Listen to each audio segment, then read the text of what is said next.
Hai Sobat Milenial and Gen Z, apa kabarnya? Mudah-mudahan sehat selalu ya. Ketemu lagi dengan saya di program Real Talk with Unilubis. Dan seperti biasa, di balik sebuah peristiwa, isu, fenomena, jutaan aktivitas, selalu ada sosok manusia di mana saya selalu ngajak kalian meskipun secara virtual untuk tahu duduk perkara, penjelasan tentang sebuah peristiwa. Dan kali ini narasumbernya, ini sebetulnya kalau banyak di kalangan netizen itu terutama dalam 10 tahun terakhir ini ngetop nih karena pikiran-pikiran dan komentar-komentarnya terhadap berbagai kondisi terkini berkaitan dengan terutama isu politik yang lumayan menarik perhatian. Kenapa menarik perhatian? Ya karena biasanya nggak biasanya orang dari kalangan militer itu menyampaikan blunt comment ya terhadap situasi terkini. Siapa dia? Sebetulnya ini saya udah kenal lama banget, kayaknya udah kenal 20 atau 25 tahun. Ini adalah Letnan Jenderal Purnawirawan TNI Johannes Suryo Prabowo. Saya manggilnya Mas Suryo. Mas Suryo apa kabar? Ya masih baik seperti ini juga. Hanya sedikit menua, hanya sedikit menua aja. Sedikit menua, usianya 70 tahunan ya, persisnya nggak usah saya kasih tahu, nanti passwordnya biasanya kan tanggal lahir, tapi ada di mana-mana di Wikipedia ya. Kenapa saya tertarik untuk mengundang? Karena Mas Suryo ini baru saja meluncurkan buku yang sangat menarik menurut saya, meskipun belum dijual secara luas, mungkin dalam proses. Namanya Mengantar Provinsi Timor Timur Merdeka Menjadi Timor Leste. Ya, ini saya sudah baca meskipun belum secara detail, tapi skip sampai ke halaman terakhir. Ada wawancara-wawancara yang menarik juga di dalam ya, yang dimuat secara utuh. Tapi inilah kita jadi tahu A to Z setidaknya secara highlight apa yang terjadi dengan keberadaan Indonesia dari perspektif seorang prajurit ABRI pada saat itu ya, namanya belum TNI karena masih ABRI di era Orde Baru tahun 76 ya. Ketika sebetulnya Indonesia itu pada saat itu tacitly, diam-diam itu didukung oleh Australia untuk masuk ke sana ya, dengan alasan bermacam-macam termasuk kekhawatiran komunis ya. Kekuasaan komunis lewat Fretilin, tapi kemudian Australia yang menjadi deputi marshal-nya Amerika Serikat itu yang kemudian juga mengkritisi dianggap Indonesia itu menjajah ya di Timor Timur. Jadi prosesnya itu luar biasa complicated, tapi di buku ini kita jadi tahu apa yang sebenarnya terjadi sampai detik-detik terakhir. Dan kalau saya nggak salah, Mas Suryo ini perwira TNI yang termasuk terakhir meninggalkan Timur Timur ya, sebelum jadi Timor Leste. Tapi Mas Suryo kemudian balik lagi mendampingi Ibu Megawati Soekarno Putri pada saat itu sebagai koordinator pengamanan, posisinya sebagai Wadan Pas Pampresnya Ibu Mega pada saat kemerdekaan ya, kemerdekaan Timor menjadi Timor Leste itu tahun 2002. Tahun 2002 ya. Pada saat itu saya ada di Atambua dengan tim lain yang mengawasi dengan Pak George. Waktu itu dengan Pak Riamiza Triakudu. Ya, dan ini saya mau memperkenalkan sedikit ya, saya ambil dari buku aja, meskipun sebetulnya di Google juga mudah ya untuk informasi mengenai Pak Suryo Prabowo ini. Lulus dari SMA Pangudi Luhur Jakarta, langsung mendaftarkan diri mengikuti pendidikan di Akademi Angkatan Bersenjata AKABRI Darat. Lulusan terbaik tahun 76 dianugerahi Bintang Adi Makayasa dan Pedang Tricakti Wiratama. Kemudian memulai karir sebagai Komandan Peleton sampai Kepala Seksi Operasi di Batalion Zeni Tempur 1 Kodam Bukit Barisan. Sering diperbantukan ke berbagai kesatuan tempur ya. Tadi highlight di Timur Timur selain menjabat sebagai Kasih Intel, Kasih Ops, Kasih Teritorial, Kasih Sospol, Kepala Staf Korem, dan Wakil Komandan Korem, dan juga pernah jadi wakil gubernur Timur. Nanti saya akan tanya, ini ada momen yang sangat menarik ya, ketika wakil gubernur seorang prajurit perwira TNI justru mengirimkan surat protes kepada Presiden Habibie pada saat itu memprotes referendum ya. Terakhir posisi di militer adalah Kepala Staf Umum di Mabes TNI dan kemudian juga pernah menjabat sebagai Kepala Komite Kebijakan Industri Pertahanan di era Menteri Pertahanan Prabowo Subianto. Sekali lagi Mas Suryo, terima kasih. Kenapa kok bikin buku ini? Aku lihat lengkap banget. Ya, saya setiap ulang tahun buat satu buku. Oh gitu. Nah, kebetulan ini ulang tahun saya kemarin yang ke-70, saya bikin buku selintas tentang ini. Tapi ini buku pertama yang benar-benar fokus kepada Timur ya? Kebetulan kan tahun ini 25 tahun Timur lepas. Oh oke. Jadi pas itu ya saya buat seperti ini. Ini hanya dari dasar catatan saya, dari baca, dari melihat sendiri, dan sesungguhnya untuk menggugah para pelaku sejarah, melengkapinya. Makanya ini baru internal, siapa yang terkait saya beri, banyak yang sudah menerima tapi tidak mau mengisi karena trauma. Terutama yang dari ABRI merasa ditinggal. Jadi udahlah, itu udah masa lalu.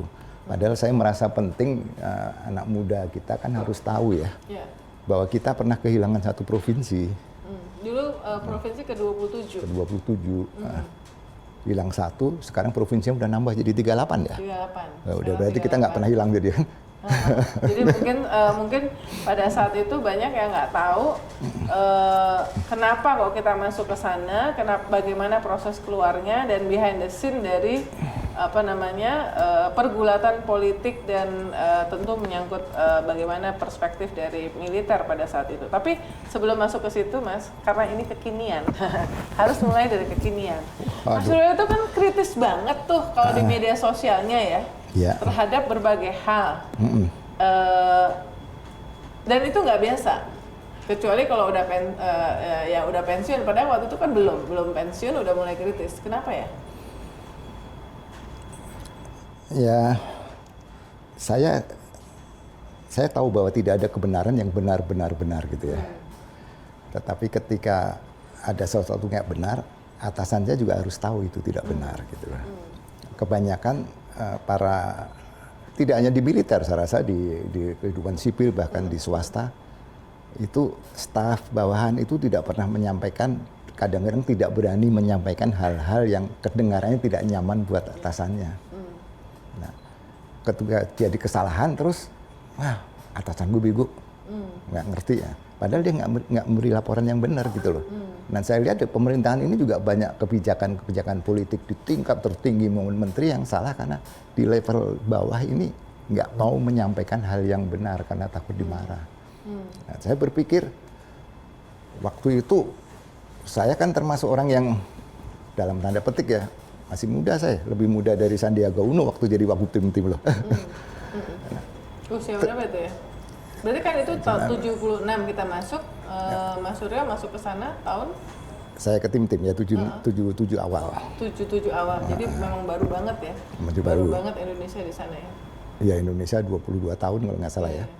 Nah, kemudian saya termasuk di angkatan saya paling muda jadi jabatan itu tinggi. Nah saya pikir saya udah dikasih kesempatan ini, masa saya juga harus diam saja kalau ada yang nggak benar. Nah itu saya sampaikan ke Presiden. Salah satunya yang menyebabkan saya juga nggak sanggup jadi wakil gubernur di Timur lebih dari 6 bulan.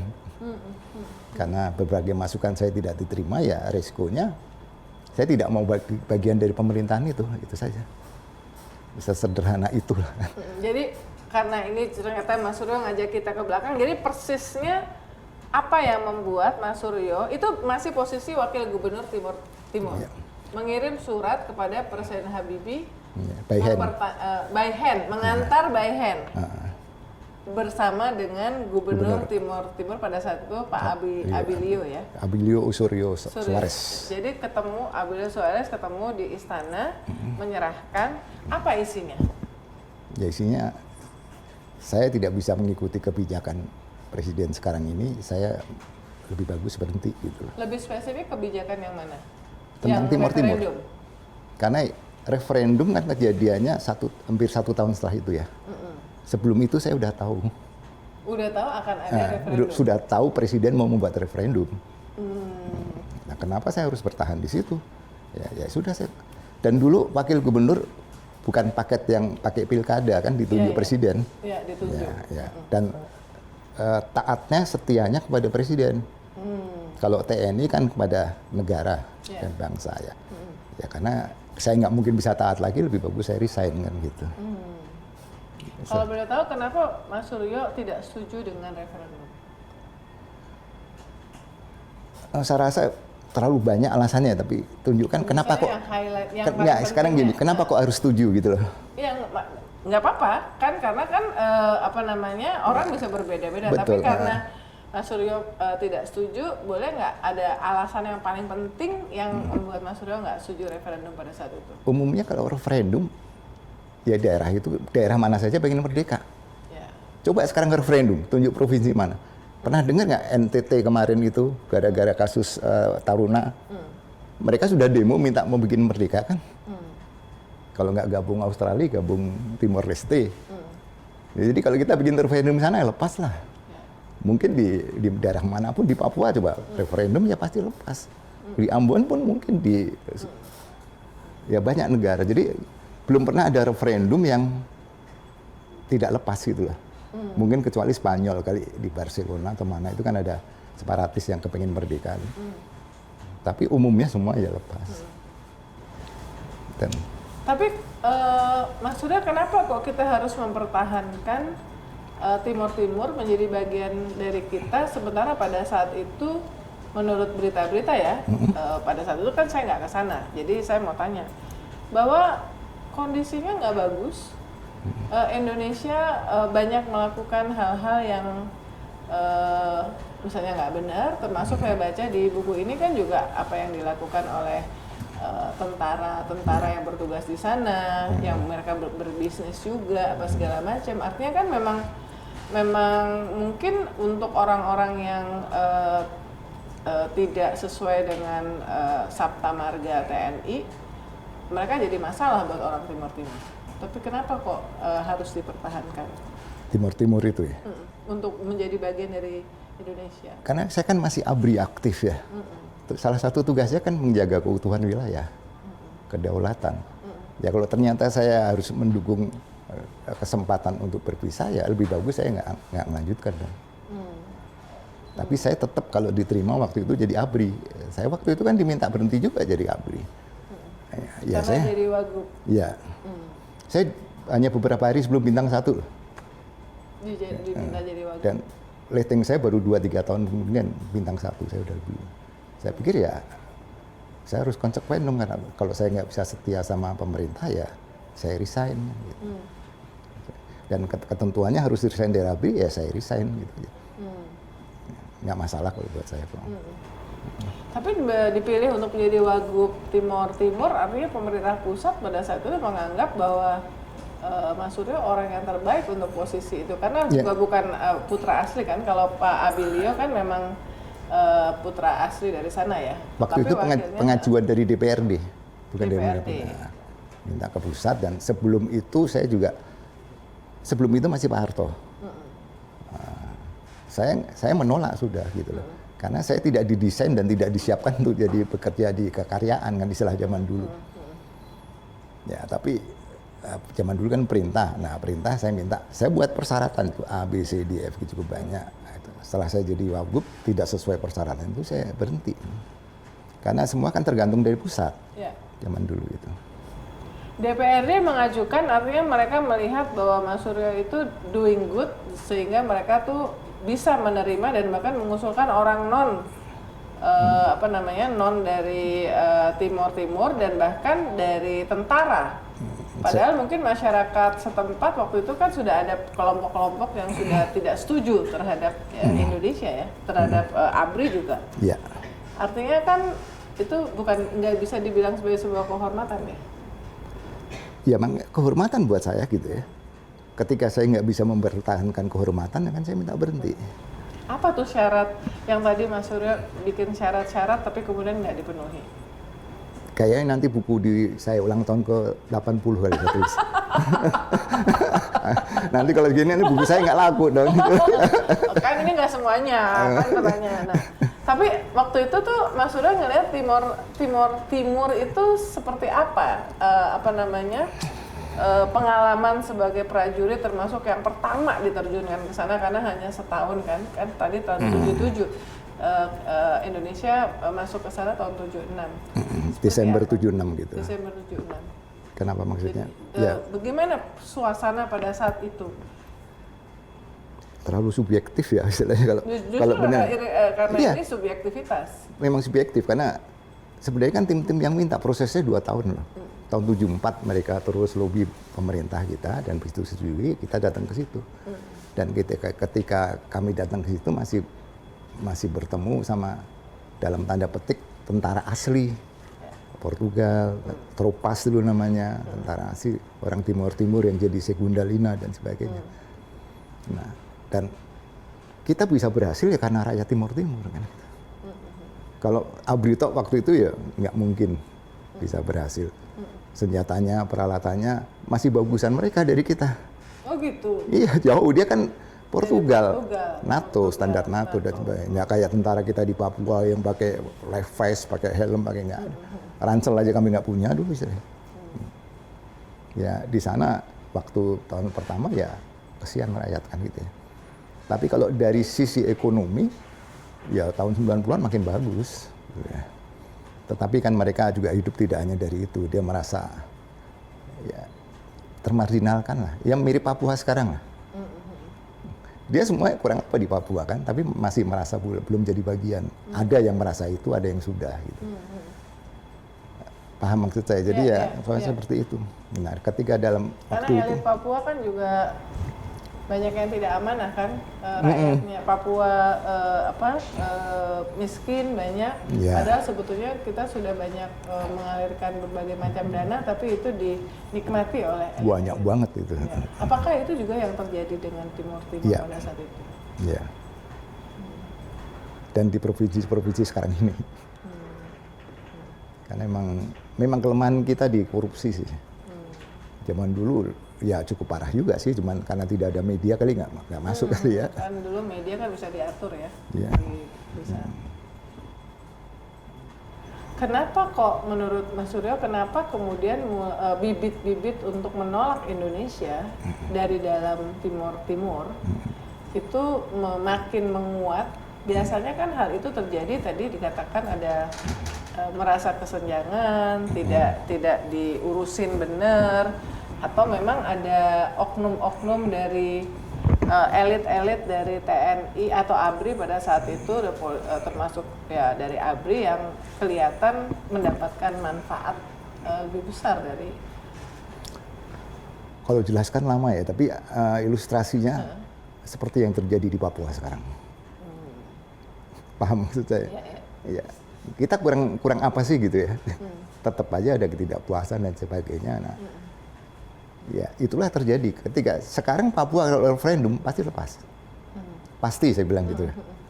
Karena lebih menguntungkan Papua lepas daripada Timor Leste lepas untuk dunia. Karena Timor Leste sampai sekarang kan belum bisa mandiri secara ekonomi.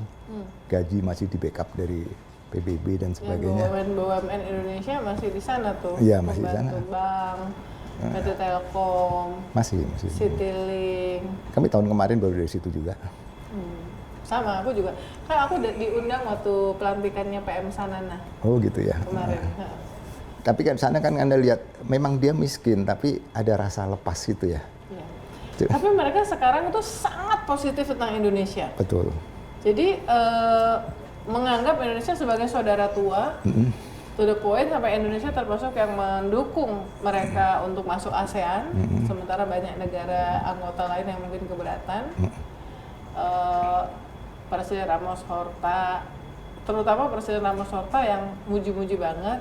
Kalau PM Sanana tuh orangnya masih banyak kritik-kritiknya, sehingga sebetulnya saya tahu banget pemerintah Indonesia ketika PM Sanana terpilih lagi itu sempat ada khawatir sebetulnya. Ya. Iya betul, memang sifatnya mereka demikian itu.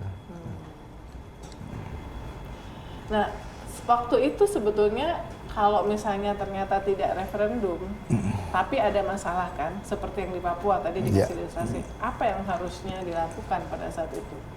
Apakah surat kepada Presiden Habibie itu juga berisi usulan, input dari Surya pada saat itu? Gini, mirip saya pernah bicara tentang Papua.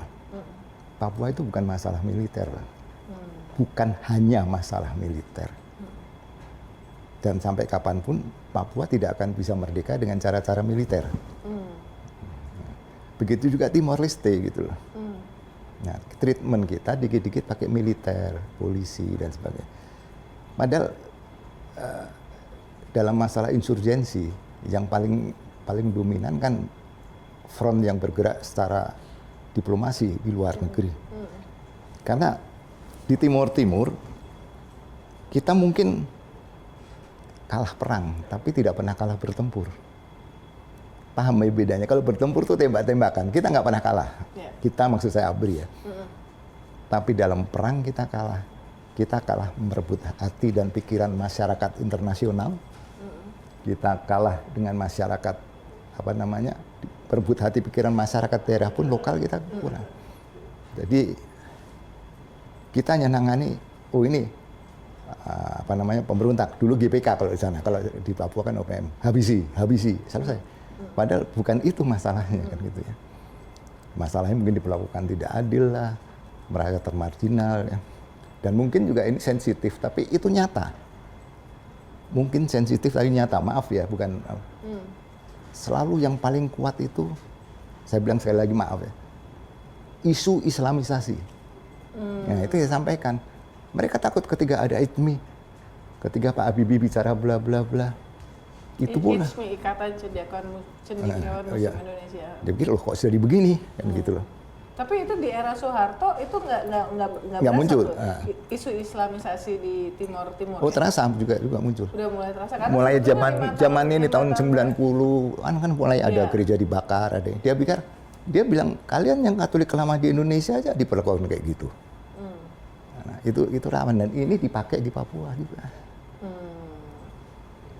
Paham maksud saya? Jadi kalau dari segi apapun udah bagus itu loh. Nah ini kan bukan kerjanya tentara. Kemudian masyarakat Timor Leste yang ada di Indonesia seperti kayak masyarakat Papua yang sini kan dalam tanda petik merasa tidak diperlakukan setara. Jadi itu kan bukan tugas militer juga. Nah ini nggak ada yang menangani. Ketika saya tanya, apa kamu nggak terima kasih dibikinkan jalan seperti ini bagus? Saya bilang, kenapa saya terima kasih? Yang bikin jalan kan dulu istilahnya Javanis. Orang Javanis. Di sana timur sampai desa itu masih hot mix. Orang saya nggak bisa kerja di situ.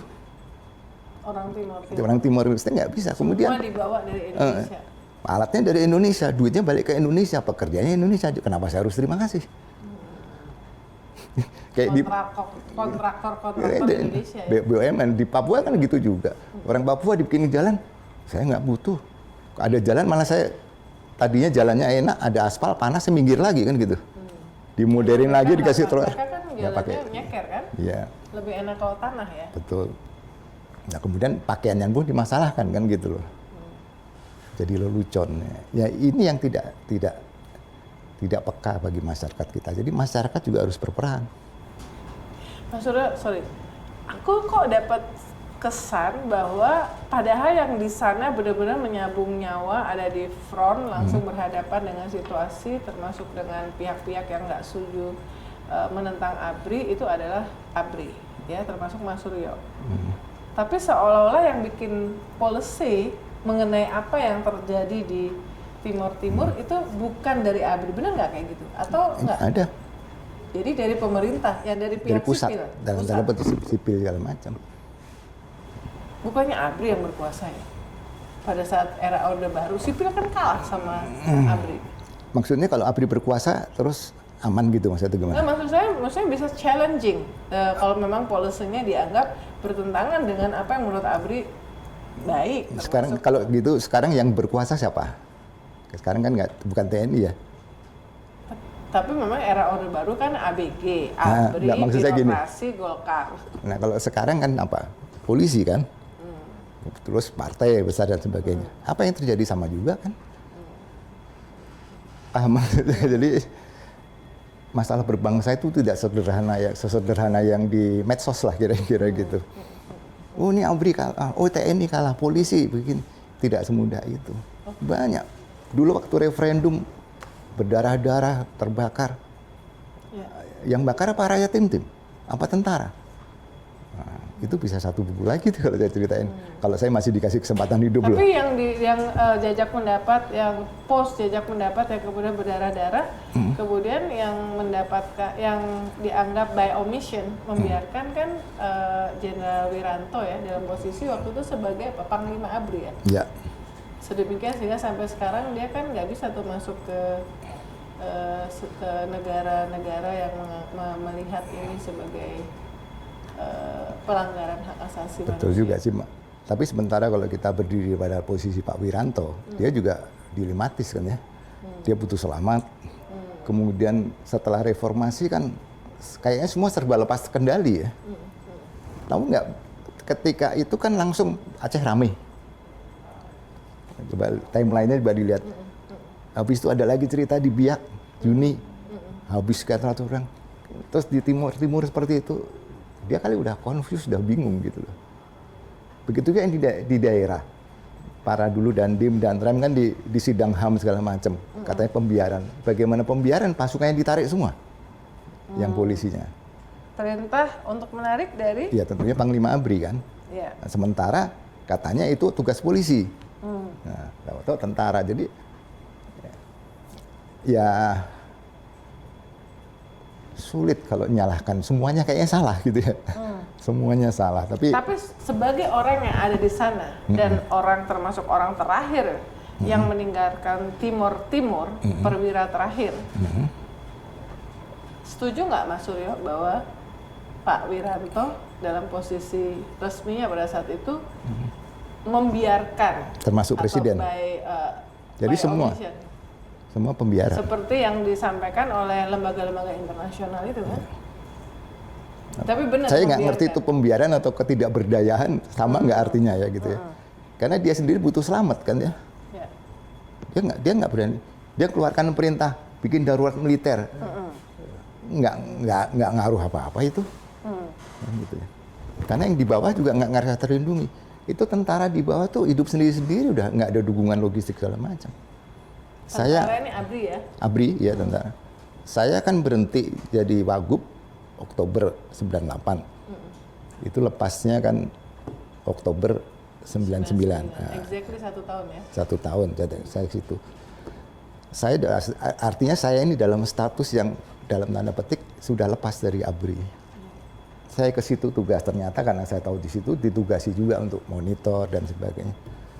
Itu evakuasi dan sebagainya nggak ada pembiayaan yang sah Dari pusat. dari pusat. Jadi ya, itu atas budi baik katakanlah Panglima Armada ngirim kapal, bukan dari Mabes TNI. Saya tugas di situ tidak ada perintah operasi, adanya surat berangkat gas gitu aja. Jadi kayak dilepas gitu aja. Lepas itu aja. Pulang ya pulang sendiri gitu. Jadi ya kalau sebagai orang bawah nyalahkan atasan, tapi begitu saya ngeliat lebih besar ya mungkin semuanya dia lagi pusing ya gitu ya.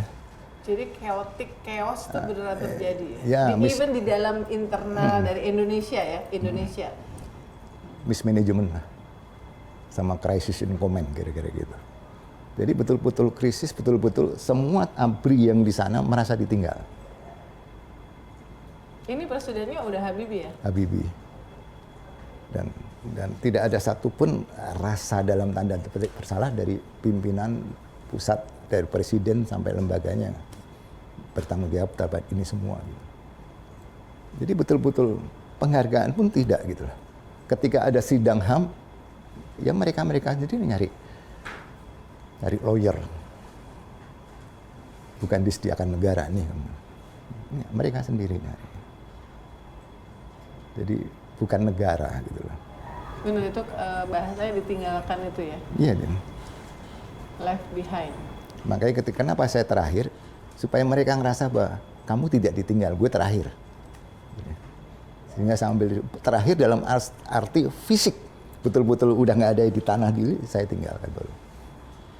Mereka yakin, makan yakin, saya udah yakin dan naik Waktu kapal. itu posisinya apa? Nggak ada posisi? Nggak ada. Tapi kolonel ya? Kolonel kan sama, kan mau jadi Kan jadi mau brigjen tapi brigjen, berhenti. tapi Ya. disuruh jadi wagub. Terus habis itu saya jadi wakil komandan ITFETS, Indonesian Task Force in East Timor. Komandannya polisi, karena harus polisi, Pak Sitorus Brigjen.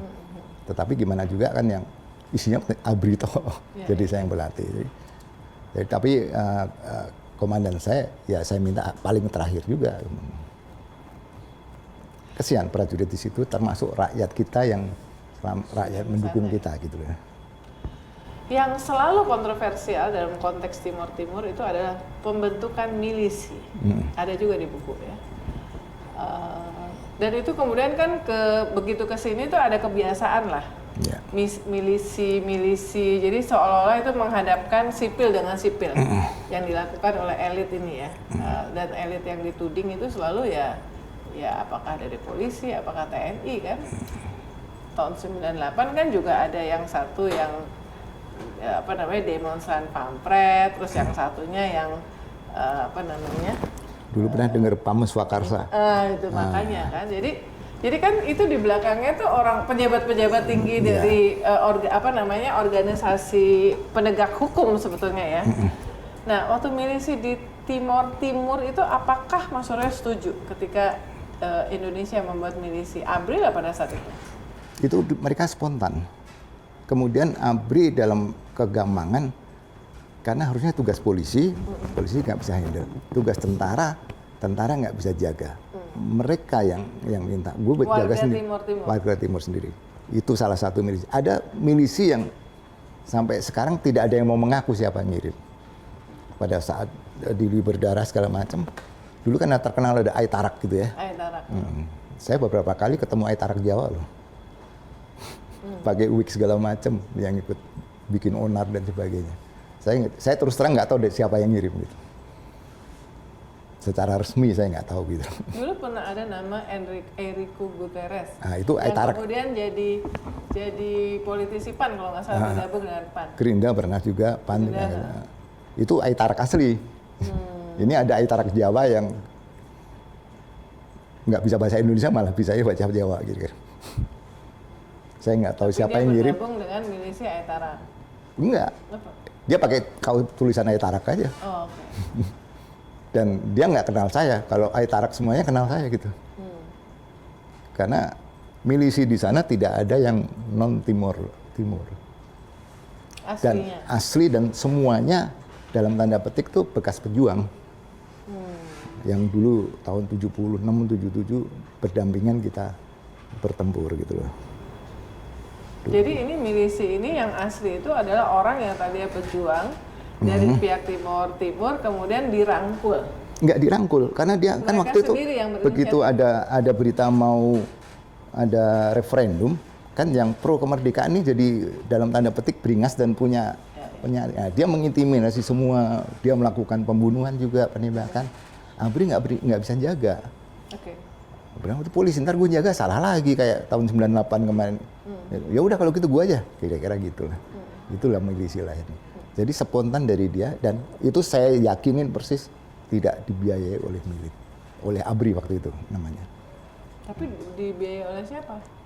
Loh kayak itu nggak butuh duit, mau di kampung di rumah dia sendiri dia punya senjata. Bukan dikirim dari suatu daerah. Berarti mereka milisi memerangi sesama warga Timor Timur yang tidak setuju dengan Indonesia dong ya? Yang kepingin merdeka, yang kepingin integrasi tetap. Oh, oke. Nah, yang perlu ditanya juga yang kepingin merdeka kok ya punya senjata. Siapa yang memasok? Ya itu secara resmi tidak akan bisa disampaikan, tetapi itu nyata ada dan banyak yang tahu kan gitu. Mas Suryo, ini pasti nggak cuma anak muda, tapi semua orang pengen tahu bagaimana Prabowo Subianto, presiden terpilih kita pada saat bertugas di Timor Timur. Kan Pak Prabowo sekarang usia 72 ya, berarti lebih senior ya? Setahu saya lebih senior 2 tahun. Lebih senior 2 tahun. Saya lulus 76, beliau 74. 74, bareng Pak Safri Samsudin ya. Ya. Nah, gimana tuh? Duluan siapa yang masuk ke sana? Duluan Mas Suryo Pak kan? Prabowo dong. Oh, Pak Prabowo? Oh, berarti 76 Desember, terus Pak Prabowo masuk sebelum Mas Suryo? Iya kan, beliau lulus 76. Nah, lulus 74. 76 Desember ada tim-tim. Dia udah tentara kan, saya masih taruna. Nah, baru begitu lulus ke sana. Semuanya pada saat itu kayak gitu, dikirim ke sana begitu lulus? Kalau lifting saya iya, sebagian besar ya. Kalau jadi angkatan battle inilah ya, kayak pengalaman tempur pertama ya, gitu ya? sekolah KKN, kayak KKN. Waktu taruna pun kami ke sana juga gitu. Jadi Pak Prabowo di sana seperti apa? Ya, kalau saya ngomong bener kadang-kadang ini udah bukan pilpres ya. Ya setahu saya dia jagoan saja. Jagoan? Seperti apa jagonya? Ya jagoan dia sebagai militer. Dia tidak pernah kalah dalam bertempur, selalu sukses, dan tidak pernah melakukan hal-hal yang di luar profesionalnya sama dia. Ingat dia pasukan khusus tuh. Kopassus ya? Kopassus, jadi artinya semua terukur dia kerjanya. Jadi semua isu saya terakhir tahu, dan dalam tanda petik sama-sama tahun 83 kalau nggak salah. Yang katanya ada peristiwa Keraras dan sebagainya, dia sama sekali tidak ada di situ. Tidak ada di lokasi itu ya? Di lokasi itu juga tidak, dan tugasnya juga bukan itu gitu loh. Kalau Kopassus kan tugasnya jelas, ini musuh habis selesai, habis apa. Tidak ada istilah yang macam-macam kayak film Perang Dunia Kedua dijejerkan kayak sekarang jalur Gaza, mungkin nggak ada itu. Apalagi ada Kopassus, dia ketangkep katanya dipotong kemaluannya. Iya. Mana? Nah, itu kan itu yang tersebar selama ini, dan kali ini saya rasa kita dapat narasumber yang bisa menceritakan kan Pak Prabowo tuh salah satu isunya yang benar bahwa di sana ditangkap, kemudian bagian fisiknya kemudian dimutilasi gitu ya. Sebenarnya apa yang terjadi? Sebenarnya waktu itu kan dia baru nikah ya. Baru nikah, banyak menantunya presiden, terus tugas ke tim-tim. Yang namanya, maaf saya pakai bahasa kasar aja lah, atasan banyak ngolor kan. Jadi mana posisi dia selalu ditanya. Supaya dia, kalau ada apa-apa takut dimarahan gitu ya. Jadi dia, atasan tuh jadi... Dia suruh lapor, posisimu di mana? Lama-lama kan sebel, udah matiin semua radio. Jadi sampai pada panik semua bla-blanya, itulah muncul seperti itu. Tapi yang namanya Kopassus sampai sekarang kan motonya masih dipakai. Lebih baik pulang nama daripada pulang hina. Jadi nggak ada Kopassus ketangkap itu. Dia lebih bagus mati, apalagi dipotong terus masih mau balik. Saya nggak ngerti yang bikin isu tuh otaknya di mana. Lebih parah lagi tuh yang percaya sama isu itu. Tapi kan dia selalu dikelilingi oleh timnya kan? Iya, makanya mana mungkin kan? Mungkin nggak bahwa isu itu dibikin oleh orang yang justru ada bareng-bareng sama timnya? Enggak? Justru enggak lah.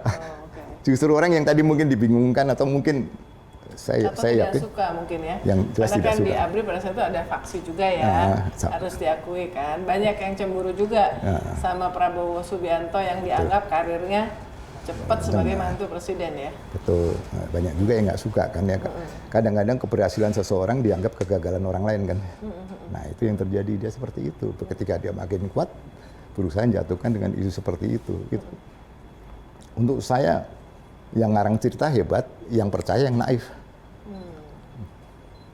Nggak ada ceritanya pasukan yang katanya ketembak apa segala macam itu sampai kemudian membuat Pak Prabowo jalannya jadi agak itu, ada nggak kejadian seperti itu saat penugasan di Timur? Karena terjun aja deh. Terjun. Setahu saya. Terjun terus. Dan latihan dan sebagainya. Pokoknya intinya bukan di Timur. Bukan Timur, oke.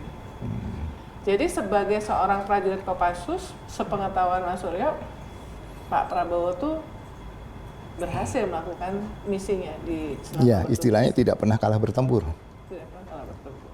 Dan selalu sesuai dengan perintah operasi, dan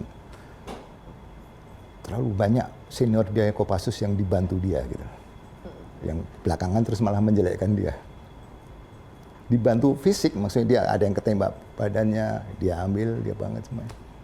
Karena dia kan, bayanginnya sekarang masih menggubu-gubu gitu, apalagi dulu kan. Jadi kalau itu nggak ada di kamus dia untuk Dan dia didikan luar negeri loh. Sifat-sifat itu kan jauh ya.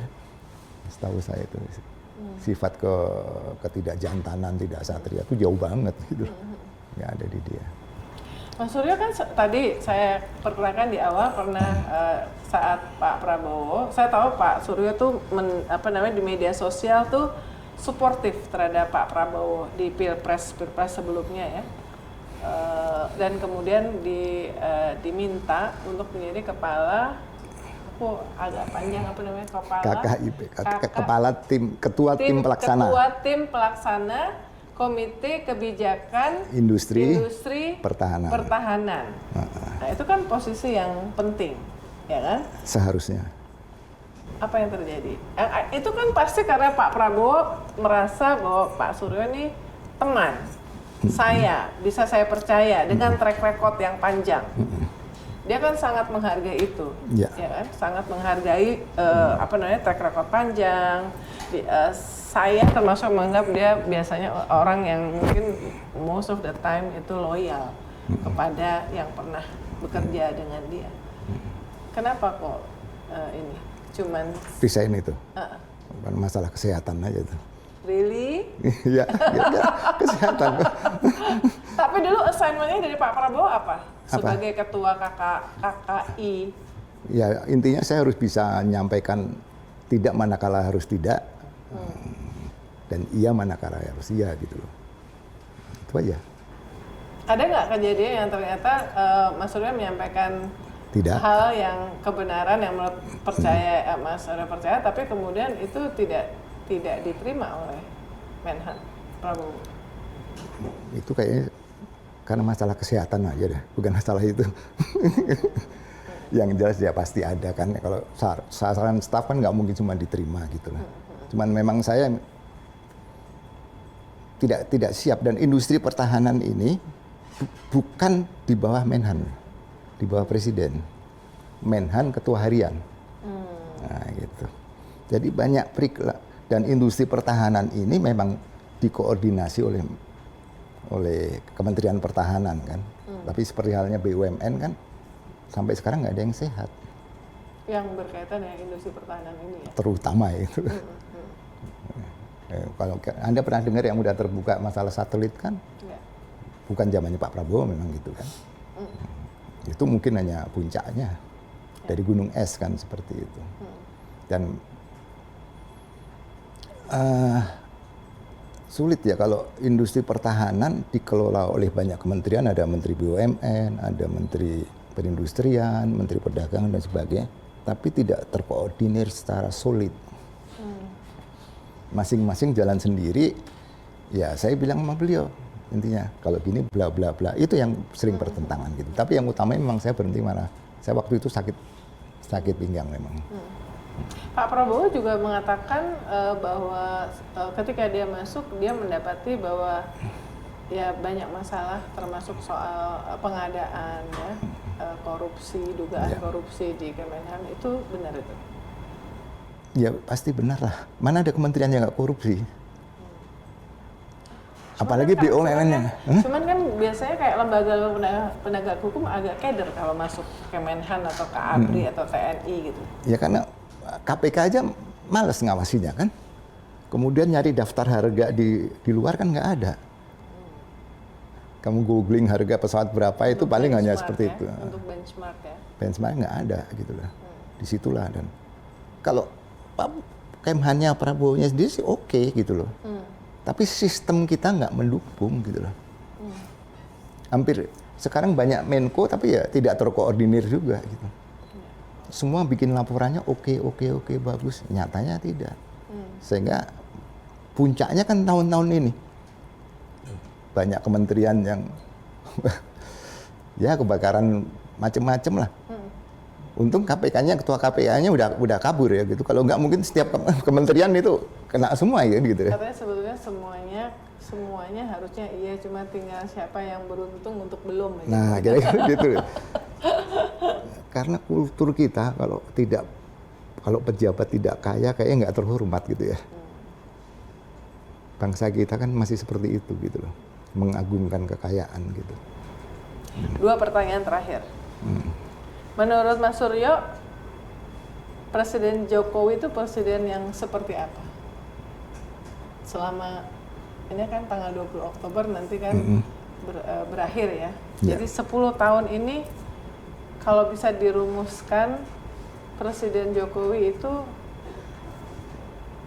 dinamis. Dinamis karena apa? Dinamis dengan keputusannya dia kan. Maksudnya berubah-berubah gitu. Ya, Atau gimana? ya dinamis kan bergerak ya. kan dinamis dia. Betul kan?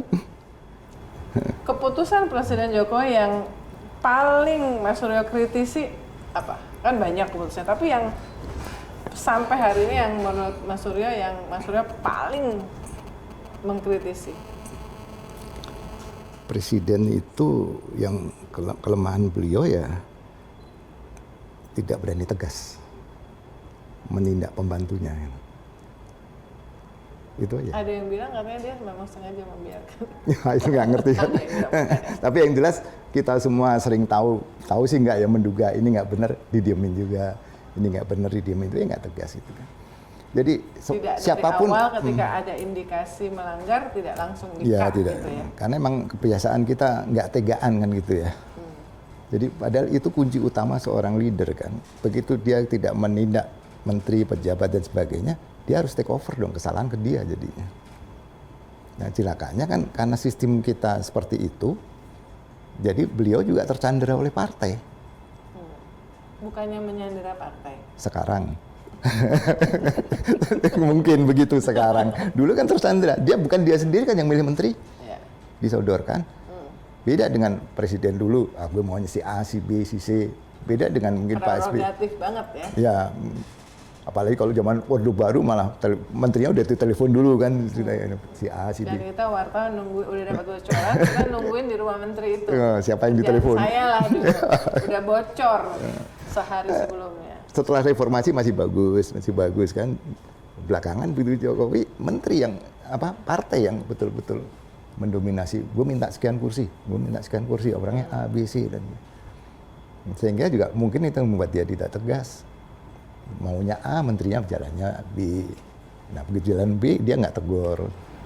Bukankah itu juga bisa terjadi dengan Presiden Prabowo? Bisa. Karena Presiden Prabowo didukung setidaknya oleh 8 parpol. Betul. Sehingga dia harus mengakomodir. Betul, tapi dia punya kekuatan partai juga kan. Nah, seperti apa menurut Mas Suryo Presiden Prabowo yang akan dilantik insya Allah 20 Oktober?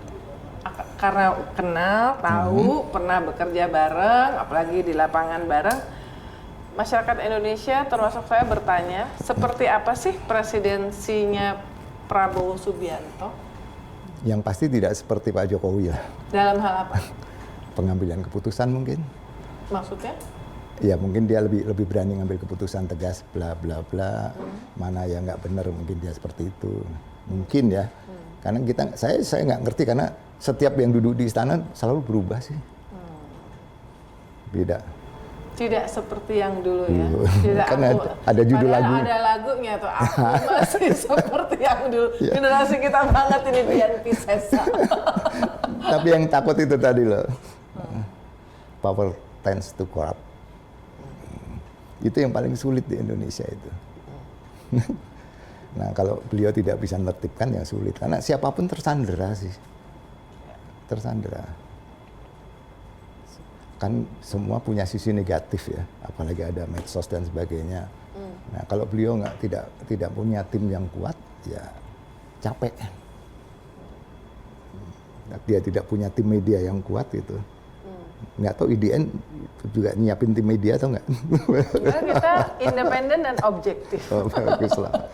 Ya, media itu harus punya kemampuan kontrol gitu. Karena kalau istilah saya, makin tinggi posisi jabatan, dalam tanda petik gampang masuk neraka.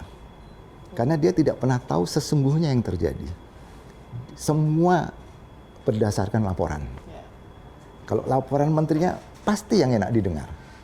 Nah, kalau media berani sedikit dan sebagainya, dan presiden terbuka. Media harus tetap menjadi watchdog. Iya, karena meskipun dengan resiko dimusuhin sama kekuasaan, ya itu terpengaruh ke soal bisnis, tapi harus berusaha Betul, menjalankan kan. tugasnya sebagai watchdog. Karena sifat yes man itu masih nggak bisa hilang. Bawahan di semua organisasi, wah jangan dilaporin nanti bapak marah, nanti ibu marah gitu. Udah laporin dulu. Kita belum ada budaya mau berita yang baik atau buruk. Ya dua-duanya. Buruk dulu atau yang baik kan kalau cerita film-film kayak gitu. Kalau kita dulu ada good news dulu ya. Iya. Kalau kita ya begitu udah belum selesai menyampaikan laporannya mungkin udah kena marah dia. Sehingga banyak sekali program pemerintah yang sekarang mudah-mudahan akan datang ya banyak terganjal karena laporannya nggak benar. Siapapun presidennya, kehebatan dia adalah memilih menterinya. Jadi Mas Suryo terakhir mungkin ngomong ke kamera yang di tengah, apa yang Yang ingin mana? yang sini, apa yang ingin disampaikan kepada Presiden terpilih Prabowo Subianto? Wah ini berat nih, yang jelas ya sesuaikan dengan sumpah jabatan presiden saja, pesan saya. Terima kasih. Loh kan gitu kan? Saya mau minta apa gitu ya. Siapapun harapannya pegang teguh sumpahnya. Sumpah jabatan presiden, itu saja. Karena semua presiden siapapun itu tidak akan pernah bisa memuaskan saya bahkan, mungkin orang banyak gitu ya. Jadi saya, apa Anda sumpah seperti itu, ikuti sumpahnya.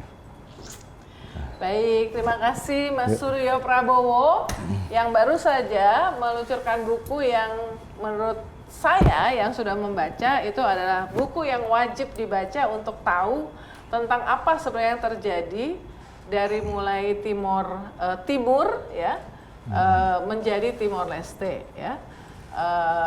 Dan apa namanya detail-detailnya banyak, tapi tadi seperti dikatakan subbabnya dibikin secara pendek-pendek karena bisa diisi oleh siapapun yang pernah bertugas di sana, meskipun tadi Mas Suryo mengatakan bahwa banyak temannya yang tidak mau karena masih trauma ya. Yang ini, ABRI ya? Yang ABRI, ya, yang dari ABRI itu ya. masih trauma. Tapi ini sebuah cerita yang menarik. Mudah-mudahan segera diterbitkan bukunya karena ini referensi yang menurut saya bagus, dilengkapi dengan wawancara-wawancara khusus dengan tokoh-tokoh seperti Pak Wiranto, Pak Dudung waktu masih Kasat ya, Pak Dudung Abdurrahman, kemudian ada Mbak Dewi Fortuna Anwar yang pada saat pemerintahan Habibie itu adalah kalau saya tidak salah staf khusus ya, special advisor to the President Habibie yang tahu banget dari perspektif Pak Habibie, kantor Pak Habibie ya. Sangat menarik bukunya. Terima kasih sekali lagi atas tambahan waktunya. dari Pak Makarim Wibisono. Oh, Pak Makarim Wibisono juga dari perspektif internasional sebagai diplomat yang sangat-sangat senior. Dan tugas dia paling berat saat itu. Pada saat itu benar. Terima kasih. Terima kasih. Ya, itulah tadi Real Talk with Unu Lubis. Sampai ketemu di program berikutnya. Jangan lupa like, comment, dan subscribe YouTube IDN Times. Salam sehat.